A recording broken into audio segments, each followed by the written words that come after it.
Guys movie में आपको इतनी भयंकर किस्म की हाईली कॉन्टेजियस स्किन डिजीज देखने को मिलेगी जिसकी चपेट में आने के बाद में इंसान की तड़प की मौत होती है। सो मूवी के स्टार्टिंग में हम लोग एक आदमी को देखते हैं जो जंगल में शिकार करने के बाद में अपने कैंप पर जाता है, जहां पर वहां उसे उसका डॉगी बुरी तरह से मरा हुआ मिलता है। इसे देख के वो बेहद ही चौंक जाता है। आखिरकार इसकी मौत कैसे हुई है ये समझ पाना उसके लिए बेहद मुश्किल है। अब सीन शिफ्ट होता है और हमें एक फ्रेंड के ग्रुप को दिखाया जाता है जो कि अपना वीकेंड एंजॉय करने के लिए एक लेक हाउस पर जा रहे होते हैं। ये 5 फ्रेंड्स होते हैं जिनमें इनका नाम जेफ, मर्सी, कैरन, पॉल और बर्ट होता है। लेक हाउस पर पहुंचने से पहले वो गैस स्टेशन पर रुक के वहां से कुछ बियर और खाने पीने की चीजें लेने की सोचते हैं। उन सभी लोगों को सब के पास में एक बच्चा बनी के मास्क पहने हुए दिखता है और जब पॉल जाके उस बच्चे से बात करने की कोशिश करता है तो वो बच्चा उसके हाथ पर काट लेता है। अब उस शॉप का ओनर आता है और उन्हें बताता है कि इसे किसी अनजान लोगों से बात करने की आदत नहीं है।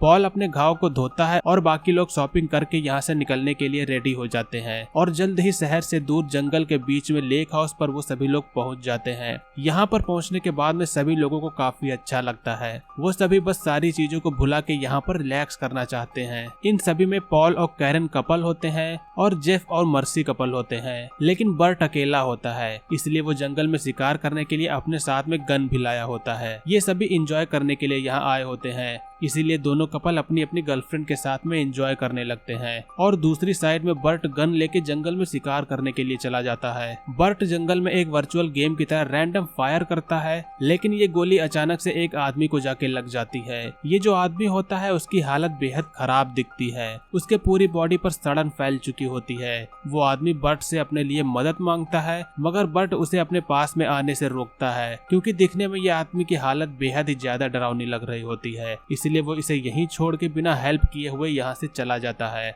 अब जब रात हो जाती है तो सभी लोग मिल के आग के पास में बैठकर कुछ बातें करते हैं। सभी लोग एक दूसरे को मिल के अपनी स्टोरी बताते हैं। बोर्न फायर एंजॉय करने के बाद में सभी लोग कैबिन के अंदर चले जाते हैं। थोड़ी देर बाद वहाँ पर उनके दरवाजे पर कोई खटखटाता है। वो सोचते हैं कि इतनी रात में आखिरकार कौन हो सकता है। जब जेफ जाके डोर खोलता है तो ये वही आदमी होता है जो बर्ट को जंगल में दिखा था। ये आदमी उन लोगों से कहता है मैं बीमार हूँ, मेरी मदद करो। तभी उस आदमी को बर्ट दिखता है और कहता है कि तुम तो वही हो जिसने मुझे गोली मारी थी। अब बर्ट तुरंत जाके दरवाजा बंद कर देता है और कहता है कि ये आदमी सनकी पागल है। वो इन्फेक्टेड आदमी बाहर खड़ी उनकी कार में जाके बैठ जाता है। कार में वो काफी ज्यादा गंदगी मचा देता है। सभी फ्रेंड्स आके उसे अपनी कार से नीचे उतारते हैं। कैरन उसे अपने से दूर रहने के लिए उसके ऊपर ऑयल फेंक देती है। जब वो आदमी अपनी शर्ट उठाता है तो उसकी हालत बेहद ही ज्यादा खराब हो चुकी होती है और वो इसी के लिए उन लोगों से हेल्प मांग रहा होता है। इसको देख के जेफ के हाथों से जलती हुई लकड़ी छूट जाती है, जिससे आग अब उस आदमी को लग जाती है और वो जलते जलते जाके तालाब में गिर जाता है। सभी फ्रेंड्स के साथ में आज जो ये सब कुछ हुआ है उससे ये लोग बेहद घबराए हुए होते हैं, मगर वो लड़कियों को दिलासा दिलाते हुए ये बताते हैं कि हमने बस अपना सेल्फ डिफेंस ही किया है। मर्सी अगले दिन पिछली रात में जो भी कुछ हुआ बिल्कुल भी भूल नहीं पाती है। वो बेहद डरी हुई होती है, जिससे पॉल उससे ना घबराने के लिए कहता है और पीने के लिए पानी भी देता है। इसके अलावा बाकी पॉल और बर्ट हेल्प मांगने के लिए जाते हैं। उन्हें एक ओल्ड लेडी का घर मिलता है जहां उन्हें ये पता चलता है कि उन्होंने जिसको मारा है वो इसी ओल्ड लेडी का भाई यानी कि हेनरी है। इसलिए वो लोग यहाँ से जल्दी से निकल जाते हैं। मदद न मिलने पर बर्ट खुद ही कार को ठीक करने लगता है। मर्सी की तबीयत ठीक नहीं होती है, इसलिए पॉल मर्सी के पास में जाकर उसके साथ में लेट जाता है। दोनों के बीच में थोड़ा रोमांस शुरू हो जाता है। जब पॉल मर्सी के टांग के पास में हाथ ले जाता है तो उसे वहाँ पर खून दिखता है और चादर हटाने के बाद में ये दिखता है कि मर्सी भी उसी बीमारी से इन्फेक्टेड हो चुकी है। सभी लोग मर्सी को देखकर काफी हैरान होते हैं। मर्सी को अब यहाँ पर डॉक्टर की जल्द से जल्द जरूरत है, मगर कार भी ठीक नहीं होती है। सबसे पहले वो लोग ये चेक करते हैं कि हम लोगों को भी तो ये डिसीज नहीं हो गई है, और इसके बाद में वो लोग मर्सी को अपने से दूर एक दूसरे सेफ हाउस में जाकर उसे क्वारंटीन में रख देते हैं। सभी फ्रेंड्स अब यही सोचते हैं कि आगे हम लोग को क्या करना चाहिए। अब अगले दिन जब वो मर्सी के पास में जाके देखते हैं तो अब उसकी हालत और भी खराब हो चुकी चुकी होती है। बर्ट ने काफी कोशिश करके कार को बना दिया होता है। वो लोग अब यहाँ से निकलने वाले होते हैं, मगर मर्सी की जो बीमारी है वो बढ़ती ही जा रही होती है।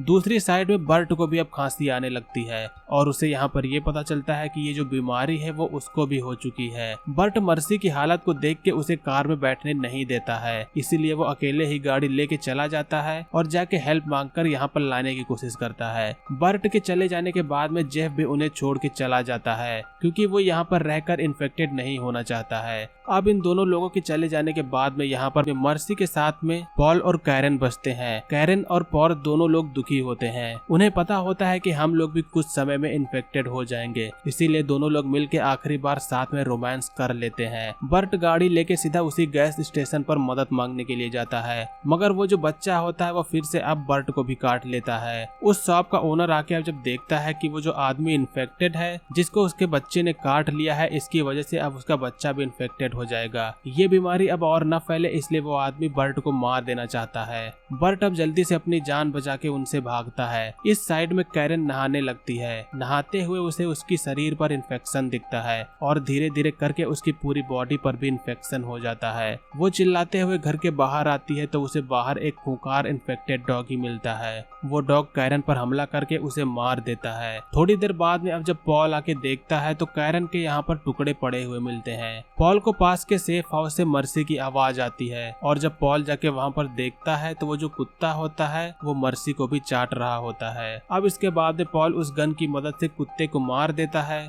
मर्सी की हालत यहाँ पर बेहद खराब हो चुकी होती है। उससे ये दर्द अब बर्दाश्त नहीं होता है, इसीलिए उसकी हालत को देख के पॉल मर्सी को भी उसके दर्द से मुक्त कर देता है। पॉल के सामने उसके फ्रेंड्स की मौत होती जा रही होती है और वो क्या करे उसका अंदाजा उसको खुद भी नहीं होता है। अब अगले दिन जेफ वापस लौटता है तो उसे वहाँ पर सभी लोग मरे हुए मिलते हैं। जेफ को लगता है कि वही सिर्फ इन्फेक्शन से बच गया है, मगर उसकी नजर तभी उसके हाथ पर जाती है और उसे अब यहाँ पर ये पता चलता है कि वो भी इन्फेक्टेड हो चुका है। लेकिन इतने में ही एक पुलिस जेफ को दूर से स्नाइप कर देती है और यहाँ पर जेफ मर जाता है। ये पुलिस वाली यहाँ पर स्नाइप इसलिए करती है क्योंकि उसे बताया गया था कि जो भी इन्फेक्टेड आदमी दिखे उसे दिखते ही मार देना है, क्योंकि न मारने के बाद में ये बीमारी और लोगों में भी काफी तेजी से फैल जाएगी और अंत में यहाँ पर कोई भी फ्रेंड नहीं बचता है और यहीं पर मूवी का एंड होता है। सो दोस्तों, ये थी हमारी 2016 की एक थ्रिलर हॉरर मूवी जिसका नाम है कैबिन फीवर। उम्मीद करता हूँ कि आप लोग को मूवी का एक्सप्लेनेशन पसंद आया होगा। एक्सप्लेनेशन पसंद आया हो तो वीडियो को लाइक करिएगा, चैनल पर नया हो तो सब्सक्राइब करिएगा। आज की वीडियो के लिए बस इतना ही, मिलेंगे अगली वीडियो में, तब तक के लिए बाय। जय हिंद, वंदे मातरम।